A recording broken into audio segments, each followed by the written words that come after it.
é aquele que, se ele não conseguir, ninguém mais consegue, porque ele tem o coração de nosso Senhor, ele tem o coração de Nossa Senhora, né? E quem tem o coração de Jesus e tem o coração de Maria, tem tudo no céu e na terra. Assim, São José recebeu de Deus essa graça de nos conceder portas abertas. É tão forte porque, principalmente no Nordeste, onde tem tanta seca esse ano também, mas geralmente o dia de São José é a última prova se chover, né? Esse ano nós tivemos chuva até São José, hoje não teve chuva, ou teve? Teve chuva já, graças a Deus.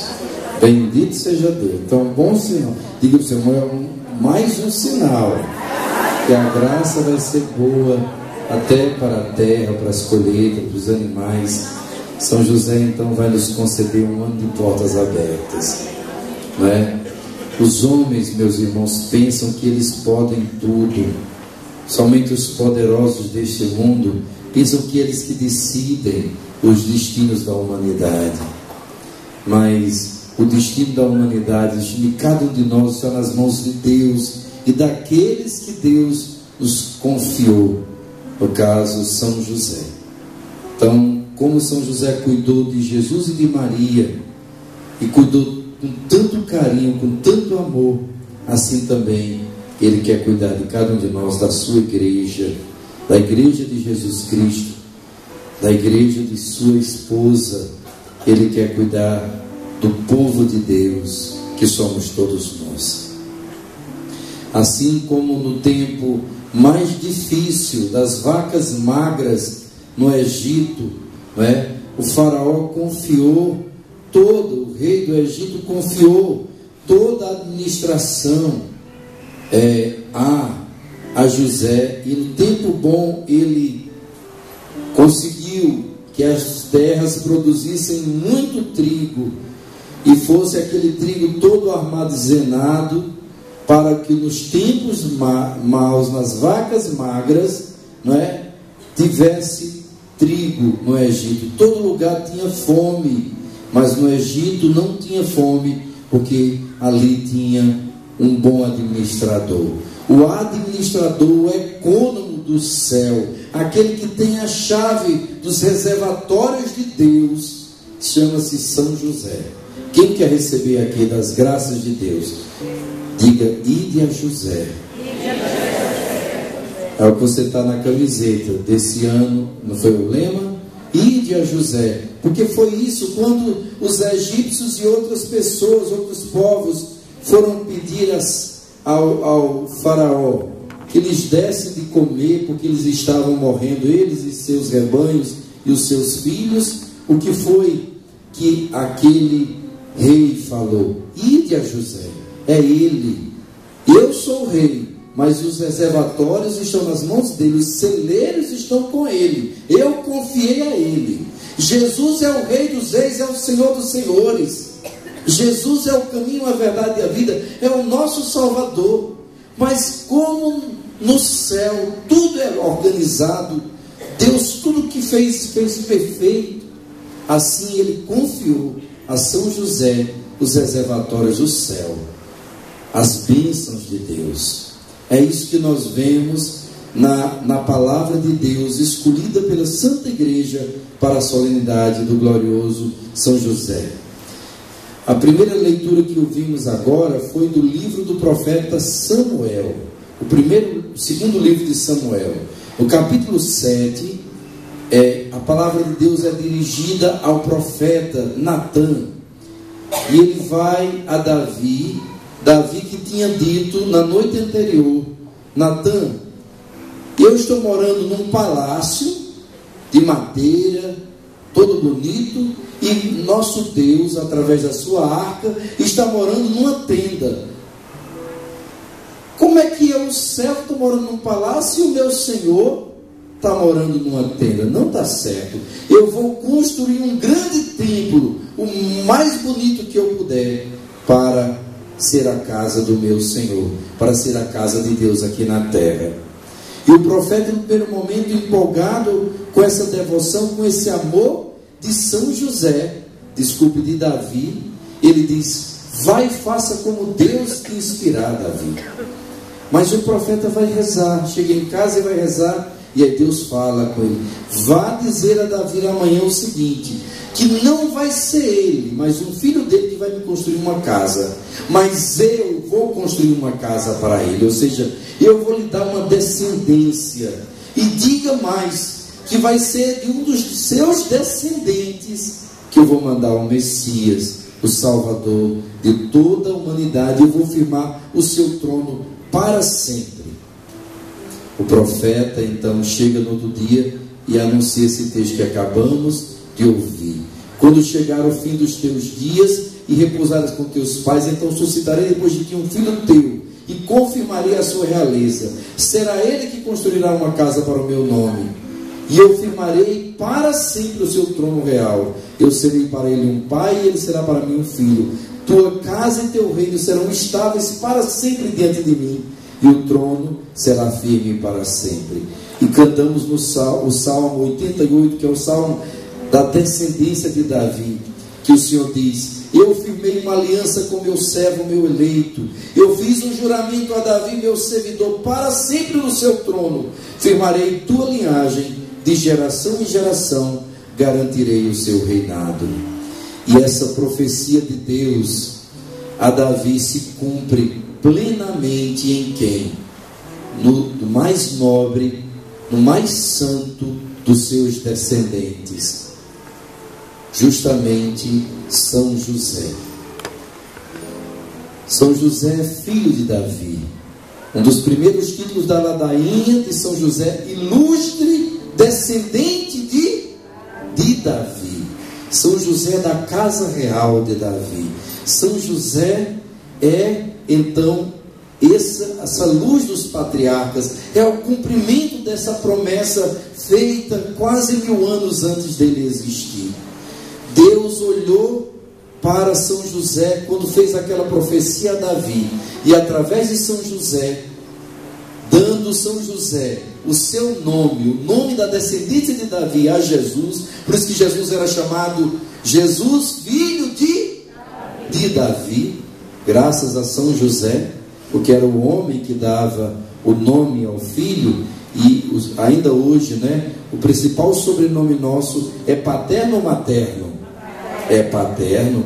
Assim também, o principal sobrenome de Jesus é ser filho de São José, da descendência de Davi.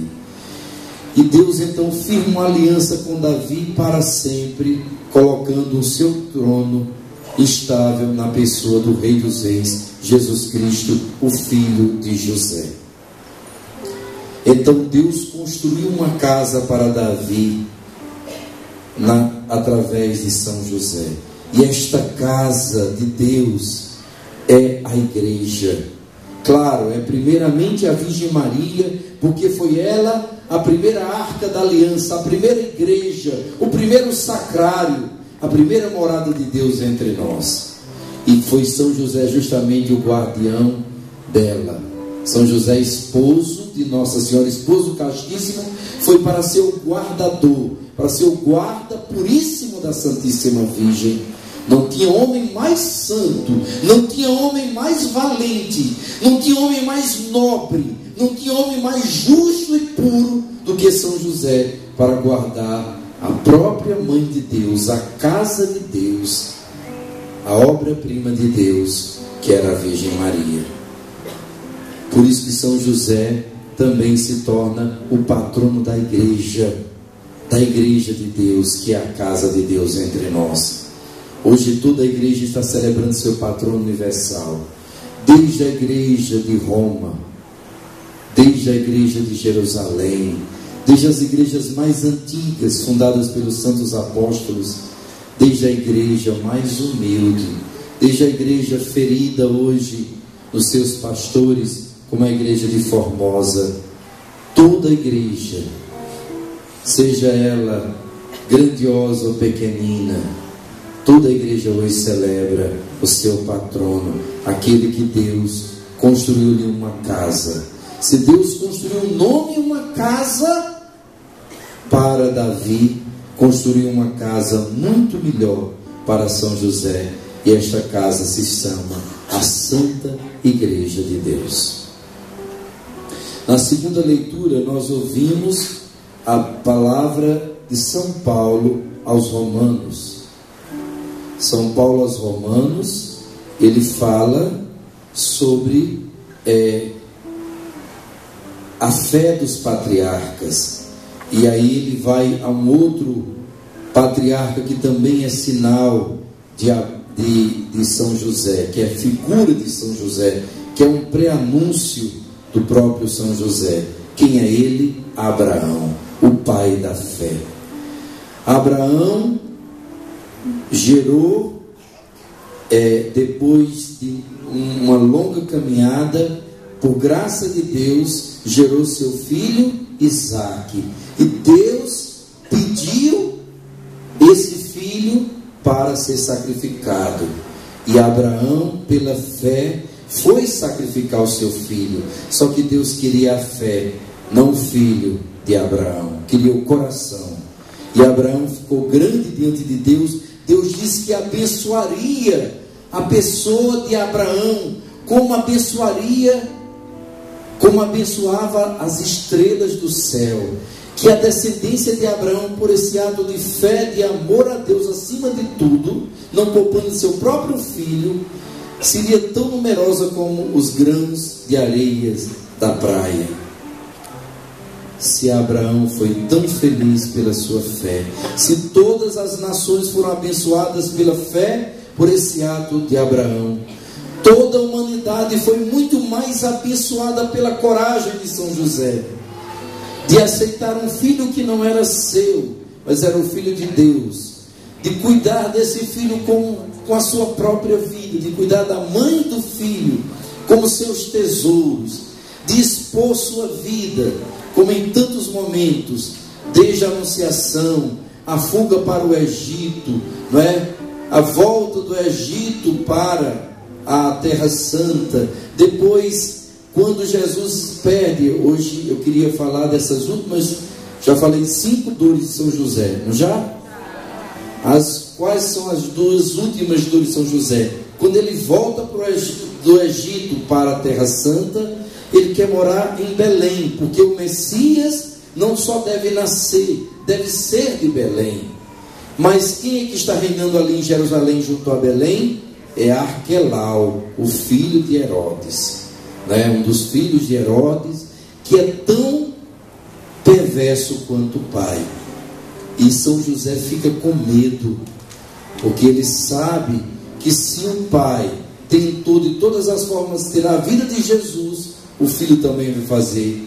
Então São José, com aquele cuidado, protegendo a vida de Jesus mais do que Deus pediu o sacrifício da vida do filho de Abraão.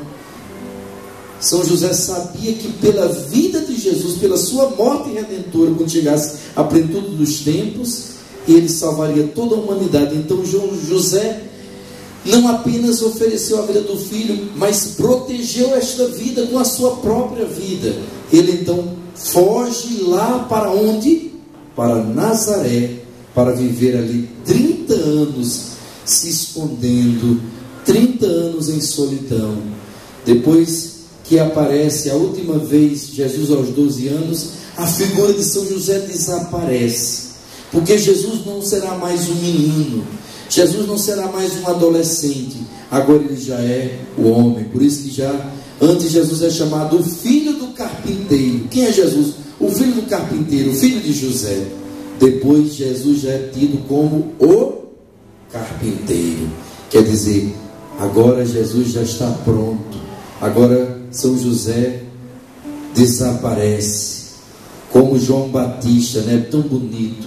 João Batista diz, quando Jesus começa a falar, ele diz: eu sou a voz, ele é a palavra, ele é o cordeiro, convém que ele cresça e que eu diminua, desapareça. Então João aceita o plano de Deus, morre perde a cabeça, perde a vida, e que Jesus cresça, que Jesus apareça e que ele diminua.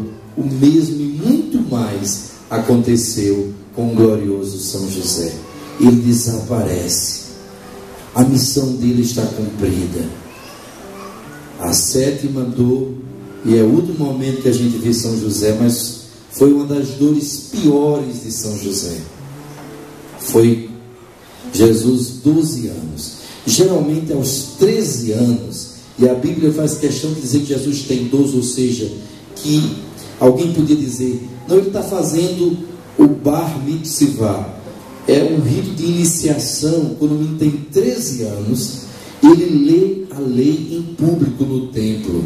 Ainda hoje, quando a gente vai em Jerusalém, vários pais pegam os filhos adolescentes aos 13 anos e eles fazem uma grande festa. O menino pega a Torá, que é a lei de Deus, que enrola aqueles pergaminhos, né? Ele desenrola e ele lê em hebraico, que é a língua sagrada, hebraico antigo, e ele lê em público a lei. E alguns ainda mais dão a interpretação, não é? E ali tem o rito de iniciação. Mas o Evangelho faz questão de dizer que Jesus não tinha 13 anos, ou seja, não pode ser com 12 anos. Mas Jesus é tão precoce, a sabedoria dele é tão grande, tão maior do que a sabedoria de qualquer um, que com apenas 12 anos de idade, os pais vão todos os anos na Páscoa, muita gente, ele fica ali rezando, e os pais pensam, quando o menino chegar aos 12 anos, no próximo ano ele vai fazer o rito de iniciação. Então, para que ele já vá treinando, ele já não é mais uma criança. Então ele pode, aos 12 anos, ele sim pode escolher já ficar com os homens. São 2 grupos. Tem um grupo de homens que vão à frente na caravana, defender dos perigos. No meio vão as mulheres com as crianças, e atrás outro grupo de homens, protegendo a retaguarda, não é? O menino, quando chega aos 12 anos, ele já pode ir tanto no grupo das mulheres com as crianças, aí ele não pode, ou ele já pode ir no grupo dos homens. Quer dizer, você vai se preparando, que no próximo ano, né, você já vai ler a Torá em público, você já vai ser adulto. É a entrada do menino no mundo adulto, é o rito de iniciação, né? Aí o que acontece? O pai e a mãe vão voltar. O pai pensa assim, ele tem 12 anos, ele ainda está no grupo das mulheres, das crianças, né? Ele sabe porque está lá. A mãe pensa assim, ele tem 12 anos, ele então já está no grupo dos homens, está com José. E eles caminham o dia inteiro. Quando chegam, param para comer. José, cadê Jesus? Não está comigo, pensei que estivesse com você. Não está comigo. Deve estar com algum amiguinho, não é? Procuram tudo. Quem é pai e mãe aqui? Levante a mão. Você já passou por esse... Cadê o menino? Procurou na casa toda, não está. Você vai aonde? Na rua. Olha na rua, não tem menino nenhum. Pensa na casa da avó, da tia, se é pertinho, dependendo da criança. Gente, vai dando um desespero. Não está aqui, não está aqui, não está aqui, não está aqui. Quem já passou por isso? Ai, Jesus. Gente, vai dando... Eu acho que um suor frio. Eu só de pensar eu fico imaginando, né? Vai dando desespero. Gente, você já viu essas mães que têm filhos desaparecidos? É uma dor tão terrível, porque ela não sabe se está morto, ela se sente culpada, principalmente a mãe e o pai. É um desespero tão grande, não é? Então, imagine a dor de São José de Nossa Senhora. Eles caminharam um dia todinho, deixa tudo, esquece tudo, caravana, voltam correndo para Jerusalém. Eu fico pensando, 3 dias procurando em tudo que é lugar. Não comeram, não teve nem beber água. não paravam, foram em tudo que é lugar. Isso acontece com a gente. O primeiro lugar que deviam ter ido era onde? No templo, na igreja. Conheciam Jesus. Mas é que parece que a gente perde a noção de fé, de tempo, de tudo. Então, agora imagine a dor. 3 dias e 3 noites. Eu sinto que essa dor de São José foi uma forma de Deus permitir que ele passasse um pouquinho aquilo que Nossa Senhora vai passar depois. 3 dias sem Jesus. Sexta, sábado e o domingo. Né? Os 3 dias da paixão, morte e, por fim, ressurreição. Tríduo pascal. Já era uma preparação.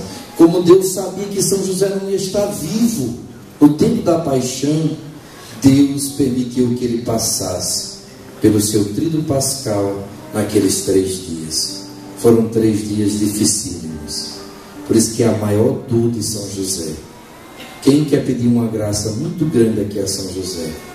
Quando você quiser alcançar, principalmente se ele tem sofrido muito, se ajoelhe e peça: São José, por aquela dor tão terrível, tão profunda que o Senhor passou, de 3 dias procurando Jesus sem encontrá-lo, o Senhor me conceda essa graça, que eu garanto que Ele não vai negar. É como a Nossa Senhora do Desterro. Tudo que você quiser pedir a Nossa Senhora, principalmente proteção, você se ajoelha e faça aquela oração Nossa Senhora do Desterro, porque a dor de Nossa Senhora foi grande demais. A dor de São José foi muito grande. Mas sabe por que a dor de Nossa Senhora foi maior? Porque ela via as mães perdendo filho. Como é triste uma mãe ver uma outra mãe perder um filho.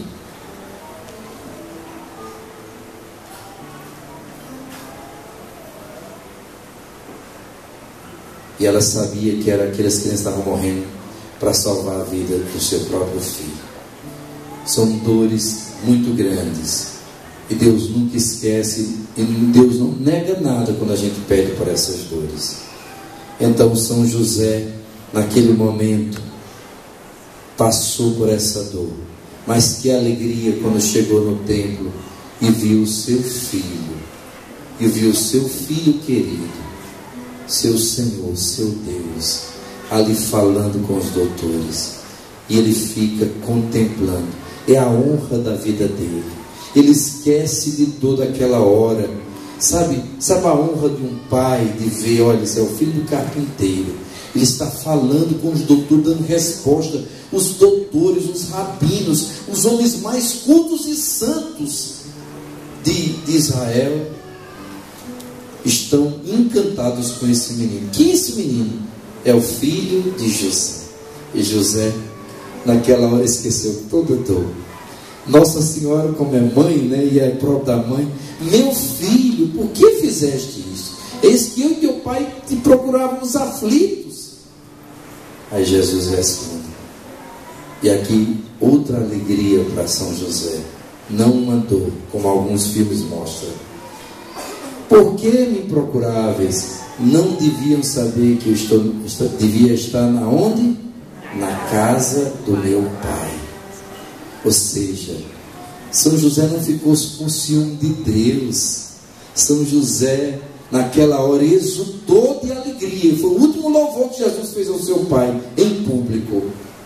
Ele disse: eu sou o representante do Pai do céu. E se todo homem, quem é homem aqui, pai de família, levante a alta mão. Então você é o representante. Você é o único ser. Jesus diz assim: não chameis a ninguém de pai nessa terra, porque um só é o vosso pai, Pai do céu.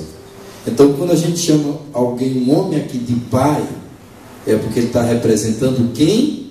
O próprio Pai do céu. O verdadeiro pai de cada um de nós é o Pai do céu. Então foi o grande louvor, foi como que culminou a vida de São José, quando Jesus diz: está vendo aquele homem ali? Ele é o representante do meu Pai, que que está no céu, do meu verdadeiro Pai que está no céu. E como a gente sabe que isso não é uma interpretação, é a verdade, porque diz o texto sagrado: ele desce com eles para Nazaré e lhes era submisso. Se você ainda desconfia que São José é poderoso, saiba disso. O próprio Jesus, o próprio Deus conosco, Emmanuel, lhe foi submisso. Ele mandou em próprio Jesus. Jesus esteve quantos anos aqui na terra ele passou? 33 anos, segundo a tradição. Desses 33 anos, no mínimo 30 anos, ele foi submisso a São José. Se ele aqui na terra honrou e foi submisso a São José, imagine como ele é no céu. Por isso, que Deus nos dê uma grande confiança e uma grande certeza que com São José nós vamos vencer todas as nossas provas, que Ele está do nosso lado e que Ele traz Jesus e Maria também para nos ajudar. Louvado seja nosso Senhor Jesus Cristo.